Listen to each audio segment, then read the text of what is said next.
Okay, good morning to all of you. Yeah, is that easier? Okay. Good morning to all of you. Thanks for giving me the opportunity to talk about TV and language learning. My focus will not only be on migrants, but potential of language learning for language learners in general. Okay, let's start. It's not working. I know it's okay. Let's start with a quiz. Do you know who this guy is? Maybe some of you know him. He's Kevin De Bruyne. He's a Belgian football player, and of course it's the World Cup. Unfortunately, Belgium did not make it to the knockout stage, but about a week ago, Guardian published an interview with Kevin De Bruyne, and he was talking about the value of language education. But in this interview, he also referred to TV as something that is very important for learning languages, because that's the way people in Belgium learn English. I suggest we stay with football. Maybe you know this guy. This is Jürgen Klopp. He's Liverpool's football manager, and he has also something to say about TV and language learning.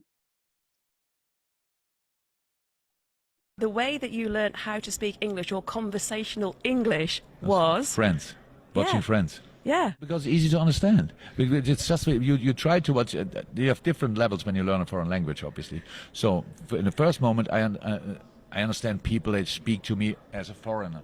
So it means they know I'm not a native, and it speaks like, "Hello, Mr. Klopp." So that's how it starts, and I think, "Oh yeah, nice." And then you realize in the moment when they forget that you're a foreigner, then they start speaking much more quickly, and then it's like, wow. Sometimes then you get it more and more. So that's why I listen a lot of radio, obviously, by the way, a lot of radio. And then you try to watch movies, because that's the next thing. Because in movies they speak dialects, stuff like that, and it's not really well pronounced. It's like blah blah blah, trash talk and all that stuff, and you have to follow. And the easiest to follow we thought for Germans in English is Friends. It was an easy conversation. You can understand pretty much each word pretty early, and so that's why we use that. Okay. And he's not the only one to talk about TV and language learning. Here is another example. It's also a spokesperson saying, well, but to speak the language that comes from here in the clubhouse, on the street, or from television. So he refers to Friends as well. Another person also talking about the value of Friends for learning languages. And I don't want to bring up the pandemic again, but TV offered many people, many language learners, the opportunity to practice their language skills. And you also can see in this quote, at home, you will move into Spanish subtitles to improve English. A survey by Pearson Education tells us that 60% of the English language learners they surveyed use TV, use movies, TV shows to learn English. And Harry Potter was apparently the most popular one. And we know that people like watching TV, as you can see on this slide. So it is the average time spent watching television, and Norway is on the right, as you can see. So people like to watch TV, and the same holds true for foreign language learners. There's lots of research into out-of-school media contact, and we know that there is lots of engagement, lots of media consumption, and watching TV with and without subtitles is very common. It is important to note that when I use TV, and TV was also in the title of my presentation, that it's not just TV in a TV set, but it's actually audiovisual input. So it can be TV shows, it can be documentaries, it can be YouTube clips, it can be everything. So regardless of the device. Now, we know that people like watching TV, but surprisingly, this is not reflected in research in the field of second language acquisition, because most research has focused on reading and how you can pick up a language by reading books. And there is little or less research into audiovisual input. But luckily, this is changing now. So you can see more studies being published, more special issues in journals being published, and more books being published. So why should we focus on audiovisual input for language learning? And these are some of the topics that I would like to discuss with you today. What are some of the characteristics of audiovisual input? What is the learning potential of audiovisual input with and without on-screen text? And what about informal language learning? So sit back and relax. Here we go. Characteristics of audiovisual input. Of course, audiovisual input, and this is no surprise, is an example of multimodal input. What is multimodal input? Multimodal input refers to the fact that there is visual information, pictorial information, and verbal input. And the verbal input can be written input or spoken input or a combination of both. And research has shown that learning in these two modes tends to result in higher learning gains. And this is in line with dual coding. And it's also central to Mayer's cognitive theory of multimedia. And here you see an example of this idea of dual coding and imagery. These are two examples from Canaries, which is the children's news in Flanders. And when the presenters use specific words or terms or concepts that might be more difficult or new, these words and concepts are always supported or accompanied by images. And here is the example of the White House. What is the White House?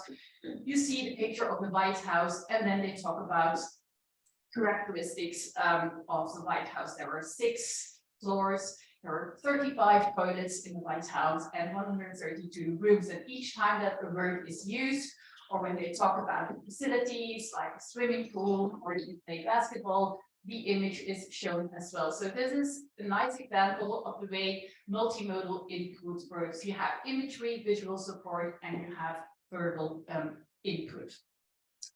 Now, in the video that I showed you about Jürgen Klopp, he was saying, well, friends, it's easy language. And is it true that audiovisual input contains easy or easier language? And this is exactly what 2 MA students and I looked at. So we compared the language and vocabulary in Harry Potter and in The Handmaid's Tale. So we compared the book and the TV show and the book and the movie. And this is what we found. So we created a lexical profile of the book and of the movie. And we found that if you want to understand 95% of the words in the movie, you need to be familiar with 2,000 most frequent word families in English. But if you want to understand 95% of the words in the book, you need to be familiar with the 5,000 most frequent word families. So you can clearly see that there is this difference. You need to know more words for reading than for watching TV. Where does this figure of 95% come from? This is a figure that comes from reading research. Reading research has found that for adequate comprehension, you should know about 95% of the running words in the book. So lexical coverage refers to the number of words known. A similar picture emerges for The Handmaid's Tale. So you can see here how many words you need for the TV show and for the book. And again, you need fewer words for the TV show. But an important question, of course, is, do you need to know or do you need to understand 95% of the words for adequate comprehension when we're talking about TV? Because TV is not the same as written input. You have imagery, as I told you. And this is something that one of my PhD students, Marion Durbin, investigated. And we looked at the relationship between vocabulary and viewing comprehension and how much vocabulary you need. And we found that there is indeed this positive relationship between vocabulary knowledge and comprehension. Knowing more words means you understand the video better. But we also found that the vocabulary demands are probably lower for TV compared to books. And we hypothesized that for viewing, maybe 90% might be enough. And this means that if you understand about 90% of the words, together with the visual information, you can understand what's going on. And if you apply this to Harry Potter, for instance, this means that already very early in your language trajectory, you can use audiovisual input for language learning. This you need to be familiar with about 1,000 word families in order to understand what's going on, because the imagery will help you. Now, of course, the question is, what about the learning effects? Are there any empirical studies that show how much you can learn and what you can learn when you use audiovisual input? Here's a nice example of a study that was done with children in the US. These children were learning English. Most of these kids had Spanish as their L1. And so this is the context of migrant children. The researchers, they used episodes from Sesame Street, and they came to some interesting findings. They found that indeed you can pick up new words by watching Sesame Street. But they also found that some words had a bigger chance of being learned, and that was the words that had visual support. So when the word was also shown on the screen, these words were more likely to be picked up incidentally. And an interesting finding here too is that it was especially the children with limited exposure to English at home who benefited more from the imagery in the word learning process. There is other research with children that also shows that you can learn grammar and that you can learn vocabulary. Some research has focused on adolescent learners. This is a study that we did in our research group. We had learners watch a clip of Planet Earth. And we also found that indeed learners can pick up new words, and especially those words that have visual support. So if you have a word like cups, it's shown on the screen. This word is more likely to be picked up than a word that does not have this visual support. So you can see that the fact that we have multimodal input, that this multimodal input, this imagery, is a kind of scaffolding. It offers scaffolding because the imagery is, you could say, a kind of dictionary. Instead of giving a verbal explanation, the imagery is giving an explanation of the word by using images. There is, of course, lots of research with university students. That's a bit of a problem in the field of second language acquisition, that most of the studies are done with university students, and we need way more research with other profiles, such as, for instance, low literacy learners, which was already mentioned. But here too, we find similar results. You can learn vocabulary by watching TV. And you can also learn collocations and multi-word units, so like idioms, pushing of daisies, or phrasal verbs, etc. So we know watching TV is good for learning languages, but I can imagine that some of you think, well, maybe audiovisual input, maybe it is a bit challenging after all. And I agree, audiovisual input is spoken input, so sometimes it goes very fast, or you have accents, and when you're reading, you can go back to the previous page or to the previous sentence, and this is something you cannot do when you are listening or when you are watching TV. So one way to support the learning process is by using on-screen text, and you have lots of types of on-screen text.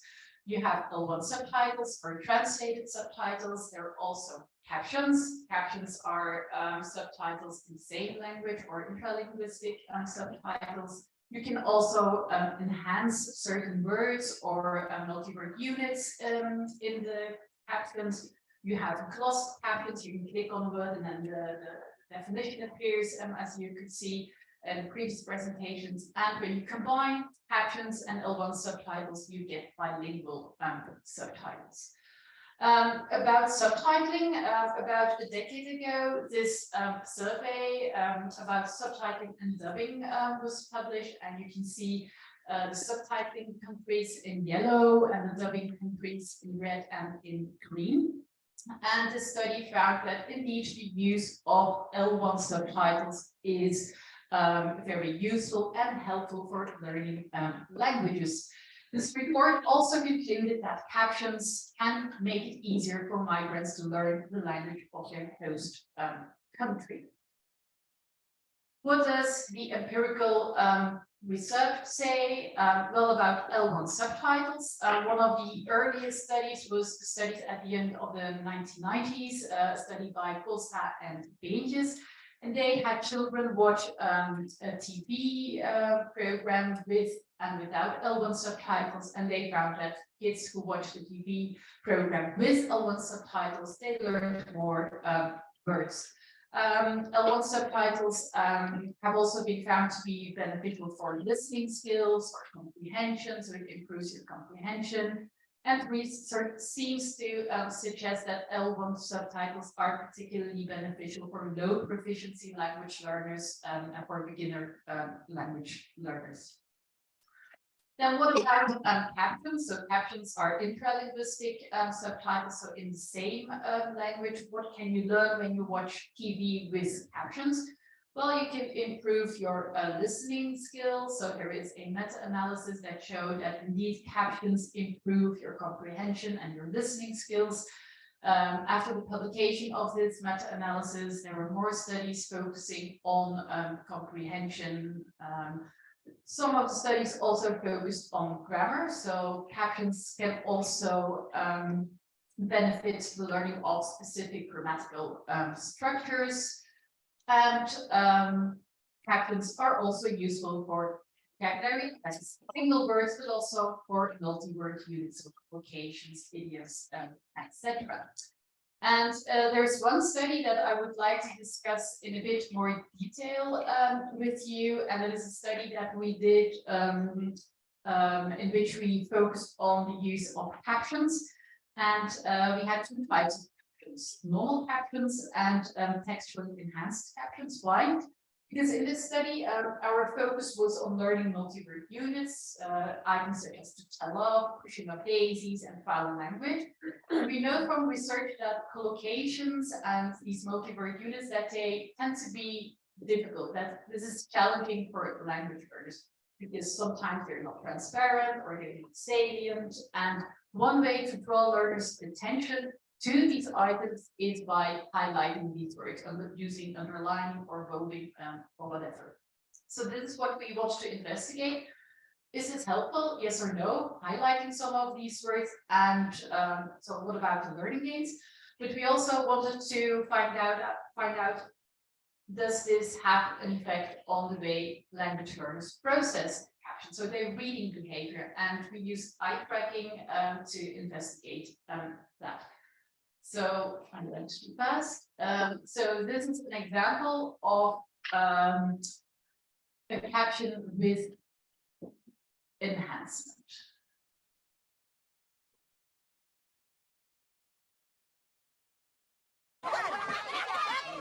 So what are the dirty words, the filthy phrases and foul language that the Turkana use? And so we used the documentary Planet Words, and some of the items were textually enhanced, so we used underlining. What does that look like when you have a look at the eye tracking data? So I will show you the eye fixations, and you can clearly see how this language learner focuses on the imagery, then goes to the captions, and then goes back to the enhanced item.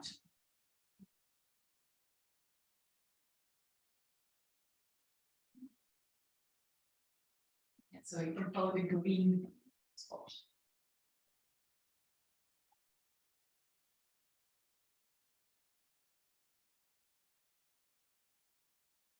Yeah, so hopefully you could see that the fixations were longer on foul language, and the results show that indeed textually enhanced items, learners needed more time to process these items, so the reading times were longer, and we found that longer reading times predicted learning of the items. So when the fixation times were longer, then these items were more likely to be.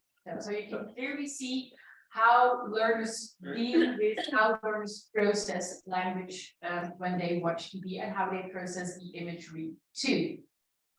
Going to skip this slide. Of course, these were intervention studies, empirical studies in which experiments were set up, but of course there's also quite some research about informal language learning. And here, the research evidence is very clear. There is a positive relationship between watching TV, using audiovisual input, and language learning. Positive effects have been found for different age group, different regions, different countries, and different language proficiency domains. Listening, reading, grammar, vocabulary, etc. So you can clearly see that there is great potential. And I think this research provides evidence for Stuart Webb's claim that the greatest value of audiovisual input of watching TV lies in out-of-class viewing. Long-term benefits of extensive viewing will likely far outweigh what can be gained through occasional and sporadic viewing. Now, an interesting case, and I will talk about this very briefly, is Flanders. Flanders only starts with formal English instruction in secondary education. We start with French in primary school, but we only start with English in grade 7 or grade 8, so that's quite late.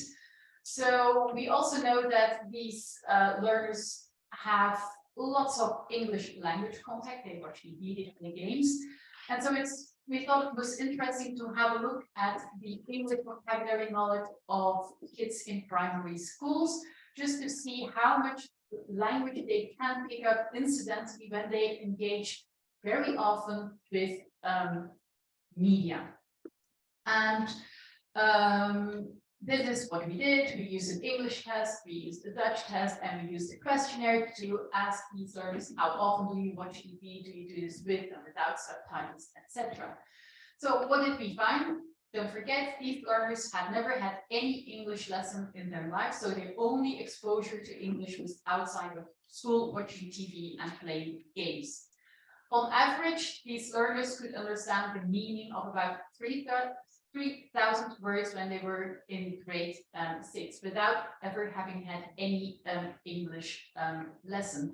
We found positive correlations with passive exposure, so subtitled TV, and streaming, that's watching audiovisual input on a tablet, for instance.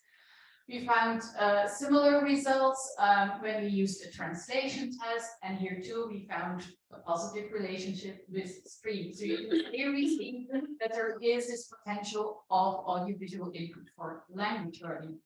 And this was also revealed in the latest report about the English Proficiency Index.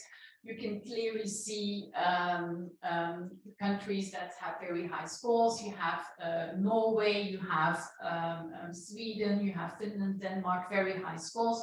They all use subtitles, which means that language learners engage very often with the language outside of school. And this, of course, has a positive effect on their language skills. And so there were clear recommendations at the end of this report.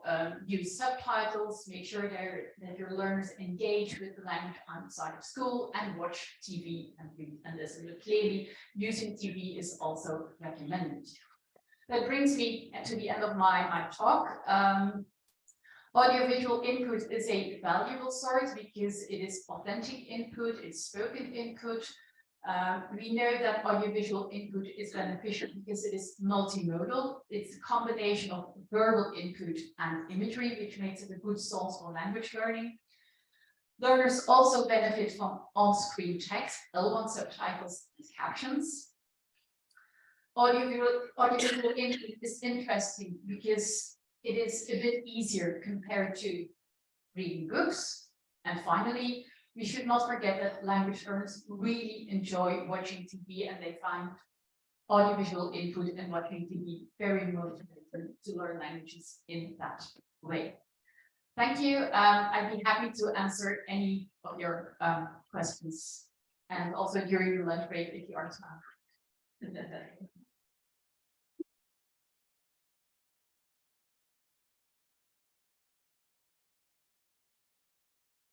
There is a question from Zoom, which is Norway and Sweden are famous for being engaged in extramural English, but the figure you used showed that watching TV was not popular in these countries.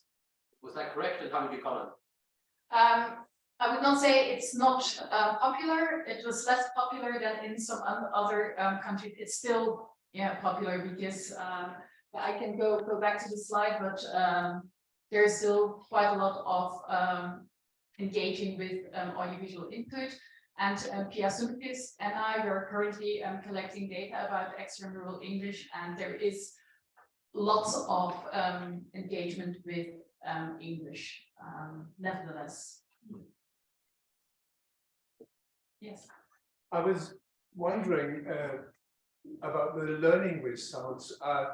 To what extent do you think they are a result of incidental learning on the one hand, and on the other hand, that you are in a learning mode, that you actually want to learn? Because if you just watch television and you ignore the learning dimension of it, would that lead to no result, whereas you have to be in a learning mode and be conscious of your own learning process in order to get to the results you I can imagine indeed, like in experiments, because you are in an experiment, you know that something is probably going on. But if we look at the results from the Flemish kids, they are just watching TV in their leisure time. They have no idea that there is such a thing as an English language test. So the results that we find there are, I think, evidence, and probably also strong evidence of the learning gains that can accrue from engaging with media, not just audiovisual input. This gain also plays an important role, of course. But I think there clearly is potential, but I agree that if you are in an experimental setting, you might switch to a kind of learning mode. But in some of the experiments we did, we asked our participants, did you have any idea that this was about vocabulary? Some said yes, but also quite a number of students said no. I just thought that it was about understanding the content and answering questions about it. Any more questions? Can I ask a question, please? Yes, speak up. Yeah, I was wondering about the dubbing countries. What's their rationale for not shifting to subtitles? Do you know? Okay, so the question was about the rationale for the dubbing countries not to switching to subtitling. It's a matter of tradition, and it also has there are also financial differences between subtitling and dubbing. In this report that was published a few years ago, you can also see that it's very difficult for people to switch to another mode, because if you're used to watching TV with dubbing, then subtitles and suddenly reading is very, very odd, and the other way around it. It's also has to do with financial differences between dubbing and subtitling. Perfect. Thank you very much for your very interesting presentation, being very egoistical. That was very interesting for us.